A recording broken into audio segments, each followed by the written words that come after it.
Hello everybody, my name is Rosalinda Rezga and I will be talking about the newborn exam.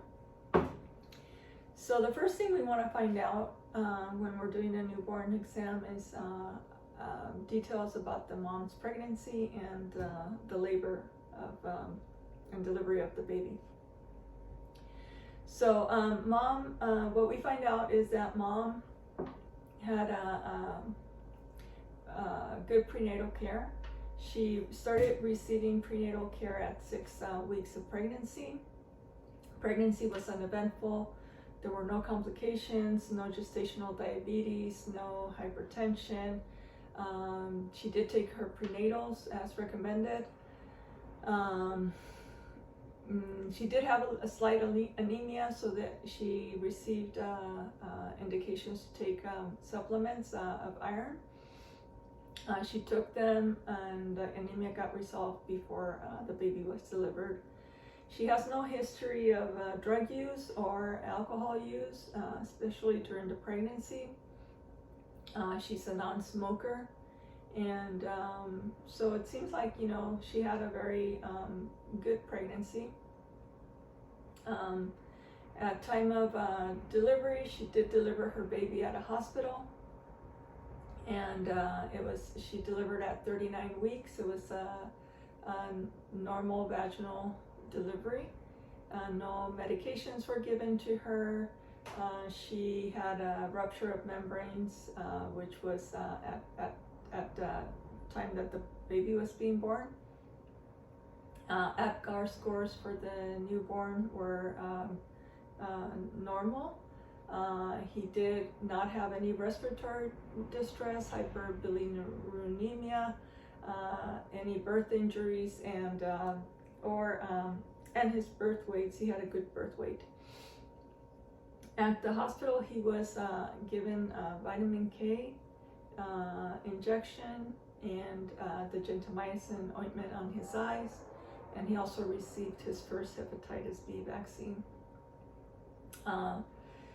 He had the newborn screening done. He had the critical congenital heart disease test done, and he also had a hearing and vision test done at the hospital. There was no need for NICU stay, so it was a pretty normal birth.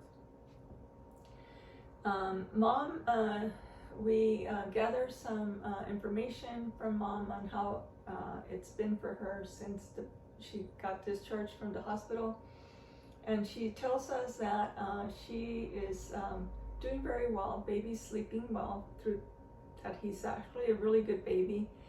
He sleeps about 4 hours at a time between breastfeedings, but she's a little bit concerned because her breasts are feeling full, and she also has a little bit of a pain when she is breastfeeding. Her nipples are sore, and she's concerned that the baby's skin color looks a little yellowish now, and a slight yellow, and she is also concerned about his she notices a bruise on his back that she doesn't know why he has it. We asked her about how much is baby eliminating, and she tells us that baby's dirtying about 6 diapers per day. And so this prompts us to have a conversation with her about, you know, the importance of breastfeeding, and how it's better for the infant to have a more continuous breastfeeding at this point. We want her to breastfeed the baby every 2 hours. Even if the baby's asleep, we want her to wake up the baby to feed, because we need the baby to eliminate more.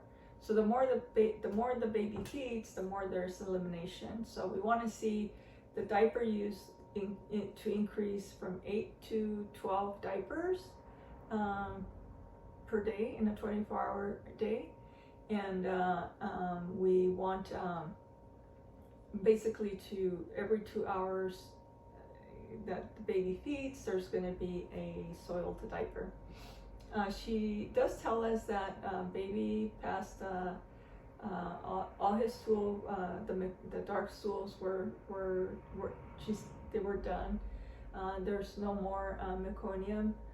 That the baby's pooping a yellow, mustardy, seedy color, and that there's kind of like a cottage cheese-like texture on his poop, which is a good sign.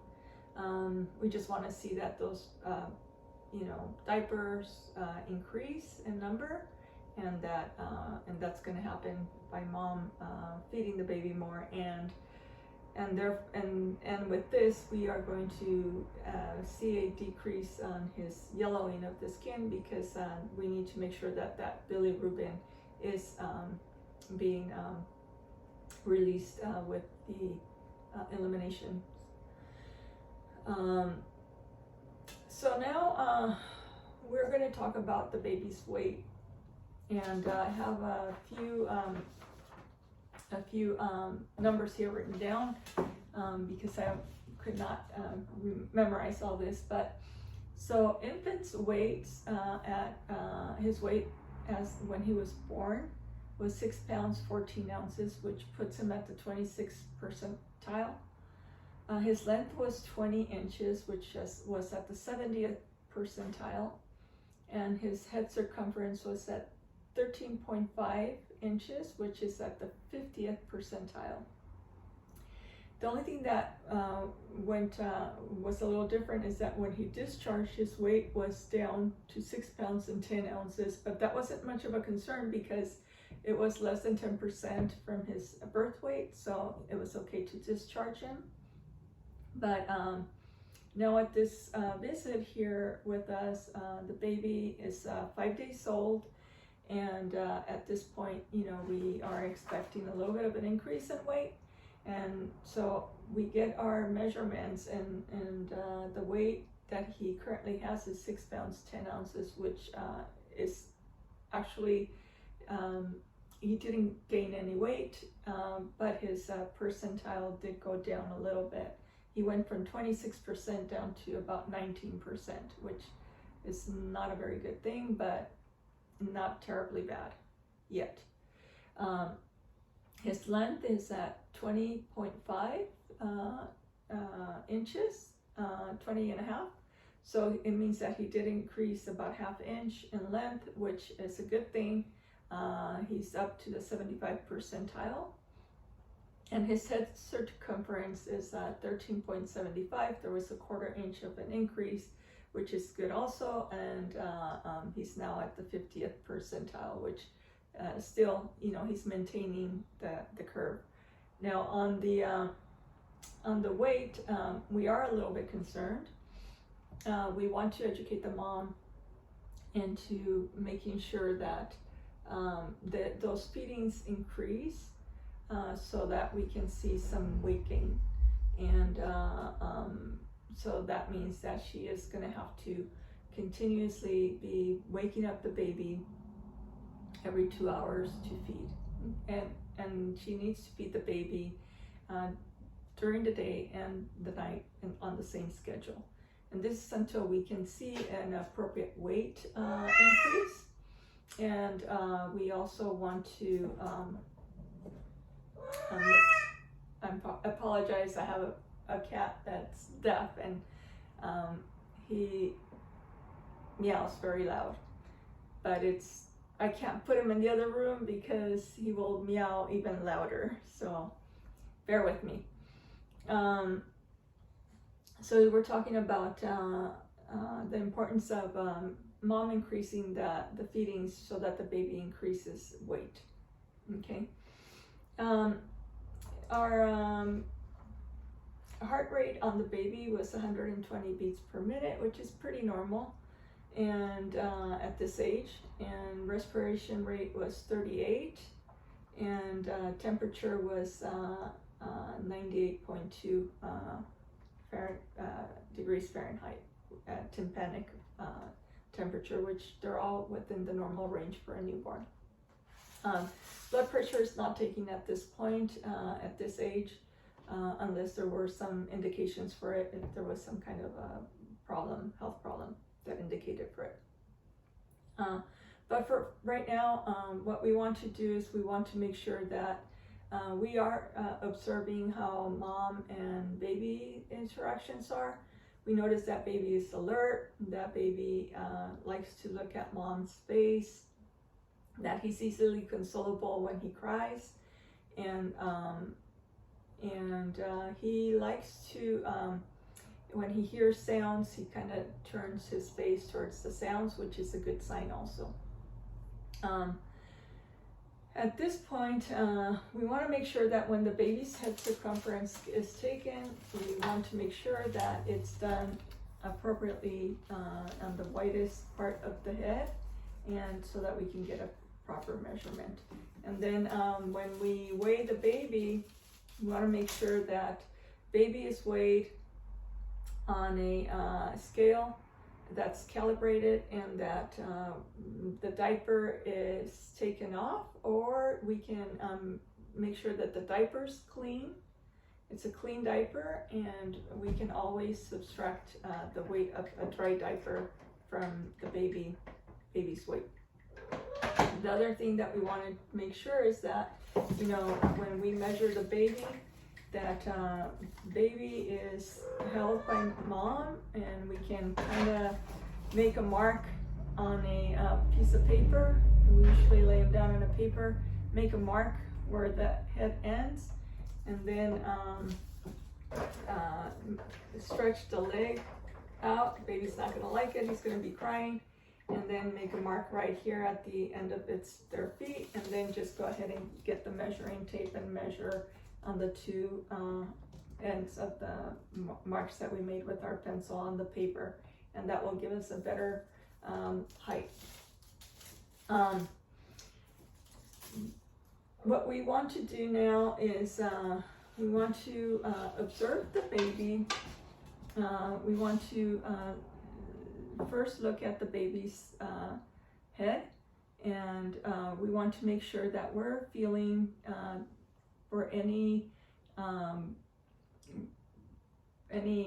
abnormalities. We want to look and see, make sure that there's no bumps, or if there is any, if it's because of the birth, you know, if there's like maybe a from trauma or molding from the birth canal, from coming out from the birth canal, or if we want to check and see that the suture lines are not overlapping. We want to check for the fontanelles, that they are flat, that they are not raised, bulging, or that they're not sunken in.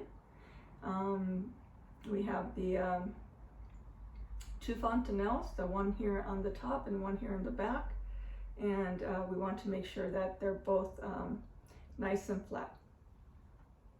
We also want to make sure that we're assessing the baby's skin, and we can at this point press on the baby's nose to see if there's any yellowing of the skin. And this is how we can tell if there's any jaundice in the skin, because when we press on the skin, instead of it staying white, it stays yellow. Okay. We want to check the baby's skin overall, and check for any bruises, any petechiae, or any marks, or birthmarks, or any types of bruises or lacerations, or anything that could have happened during the birth. And the same thing we're going to do when we are inspecting the head. We're looking for any abnormalities. We want to check the ears, make sure that there's no deformations, that they are even, they are aligned with the with the eyes, and we want to notice the position of the ear. We want to notice if they're slanted, or if there's any type of deformation, or any little tags, skin tags, or bumps on the ears. We want to look at the face for symmetry, and we want to, at this point, we want to look at the inside the ears. So we are going to use our little, the otoscope, sorry. We're going to look inside the ears and make sure that we can see the tympanic membrane on both sides. And when we do this, we want to make sure we pull back on the ear and down and up, back and up, to make sure that we're able to see into the ear canal. We want to make sure that we look at the eyes. We're looking for any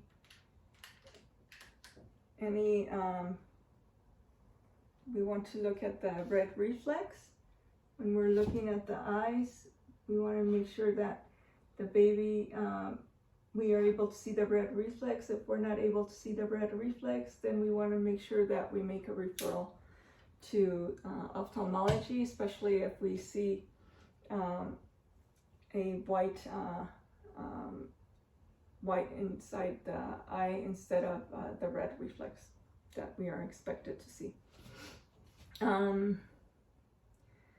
We want to make sure we are checking for patency on the nose. We could use the otoscope, and we want to make sure that both nostrils are open, that there's nothing inside their nose. We want to make sure we let the parents know that babies are obligate nose breathers, and they need to have their nose clear of any mucus. So at this point, it might be a good idea to teach them how to use the syringe bulb to clear any mucus out of their nose by plugging one side and then using the pump, and then the other side and using the pump again. Okay. We want to inspect the mouth. We want to look at the tongue to see if it's able to come out from the line of from the gum line, because we're checking to see if there's any tight frenulum. If the frenulum is short and is too tight, we want to make sure that we get him referred to a dental surgeon, because they can cut the frenulum. Because if not, this might give problems it might be problematic for babies to breastfeed, and it's probably what could be causing mom to have sore nipples. So the other thing we want to notice while we're checking his mouth, is that there's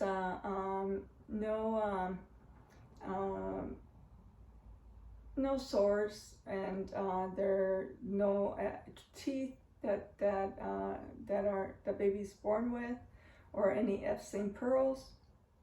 And then we want to move on to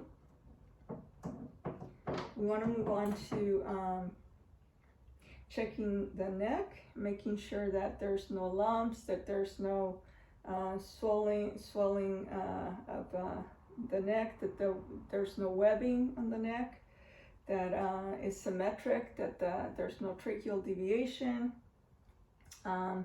We want to inspect the chest, and we want to see that the breathing is normal, that there's no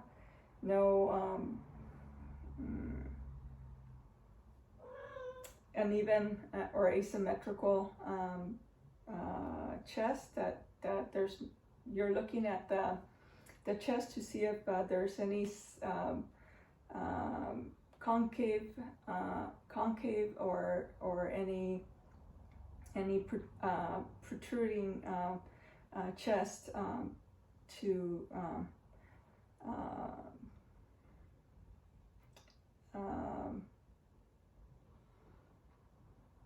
okay, so pectus excavatum or pectus, I can't remember the other one, but the one where it's sunken in.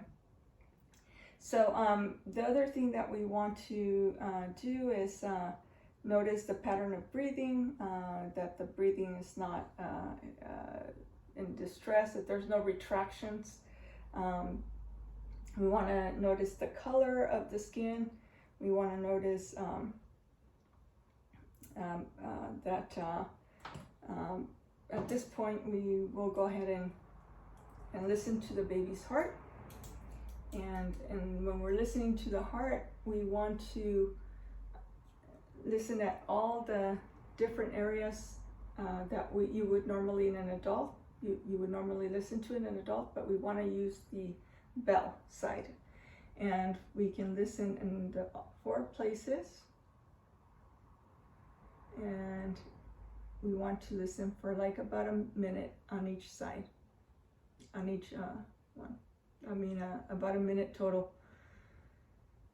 We are listening for S1 and S2 sounds, and we want to be able to identify any other sounds that might indicate that there's a murmur, or S3 or S4 sounds. We want to also locate the apical pulse and feel for the apical pulse.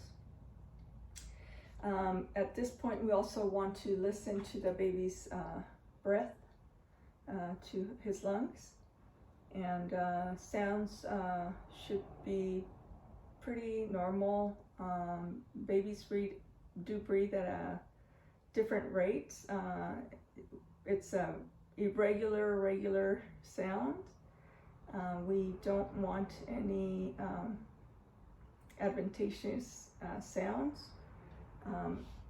and we do want to make sure that the lungs are clear to auscultation. We listen to both sides. Okay. So our baby's heart sounds are normal, and his breath sounds are also normal, no adventitious sounds. We want to move on to the abdomen. What we want to do is palpate. Oh, before we palpate, we do want to listen to the abdomen. We're listening for presence of bowel sounds, and in our baby we're able to listen and hear them in all 4 quadrants. Baby's abdomen is nice and round, warm to touch, the skin. We want to make sure that when we're palpating the stomach, that the abdomen, that it's nice and soft. There's no masses or any lumps. We feel for the liver border, see if we can feel for the liver border. We also want to feel for bilaterally feel for any enlarged organs, like the kidneys or spleen. And then the next thing we're going to do is we're going to check for the legs, the extremities. We're going to check for hip dysplasia. We want to do the Barlow's and Ortolani maneuvers. Barlow's is when we pick up the legs, kind of turn them into a 90-degree angle, and if you hear a pop or some kind of a sound, it may be that the hip's a little bit displaced. And you can also bring the legs out into the other maneuver. You after you have it in the 90-degree angle, you bring them out, and if you hear a pop or a sound, then that's a sign that there might be a problem with hip dysplasia. Okay. At this point, what we want to do too is we want to make sure that we check all the baby's extremities, that they have all their fingers and toes, that they're all the appropriate size and length, that we want to check the pulses, radial pulses, and we want to check femoral pulses. We want to check the genitalia, and in our case we have a little boy, and we want to make sure that the penis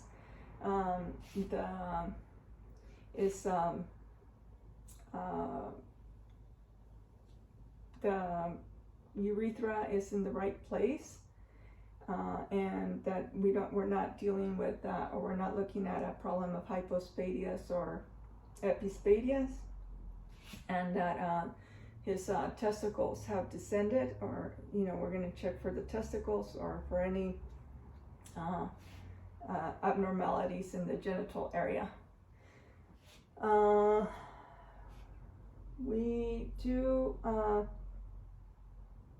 think at this point, want to turn the baby around, and we want to check for the curvature of the spine. We want to make sure that the spine is not deviated, that it's nice and straight. We want to check for patency also of the anus. We want to make sure that there's no indications of spina bifida, no indentations, no hair patches or anything that might indicate that we have a problem with the spine. And we turn baby around. While we're doing our examination, we want to make sure that the baby's reflexes are where they should be at this age. Babies usually like to keep their arms and their legs close, and so we can stretch them out and see if the babies recoil their legs back, if it's too brisk, or if it's just a normal bringing them back to their body. They like to do the same thing with their hands and their arms. If their arms and legs are loose, that's not a very good sign. It may indicate that they might have some kind of a neurological problem.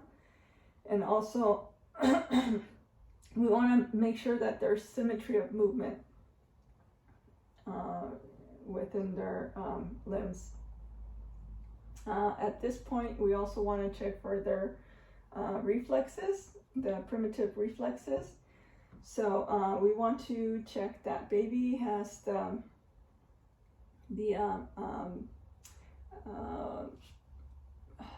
it's called the rooting reflex, where you stroke the baby's cheek and the baby turns over looking for what's touching his cheek because he thinks he's going to be fed. He's looking for food. We also want to check for the Moro reflex. We pick up the baby's head, and then just drop it on the other hand, and that will make the baby's arms go open up and then close back up, you know. And that's a good moral reflex that we want to elicit. It's kind of like a startle reflex. We also want to stand the baby up and hold him in our arms like this, and then and baby will do a little bit of a walk, which that's the stepping reflex. And you'll see the baby do that also. The other reflex that we want to see is we want to put our finger in the baby's hand, and the baby should be grabbing our hand with their fingers, and that means that they have a good grasp reflex. I think that's about all that we do. We could do the Babinski, which is say with the pencil we can, you know, kind of brush it against the bottom of their soles, and they will spread their fingers out, their toes out, which is a normal reflex that we expect to see. We do it and they spread them. The other thing that we want to notice is on the palms of their hands to see if they have any creases. Usually a single crease could mean that they might have a genetic problem, but that's only if it's combined with other additional problems. But you want to notice their palmar creases. And I think that's it. Thank you very much for listening. I didn't have a baby, but I had a doll. And we'll see you again. Thank you. Bye-bye.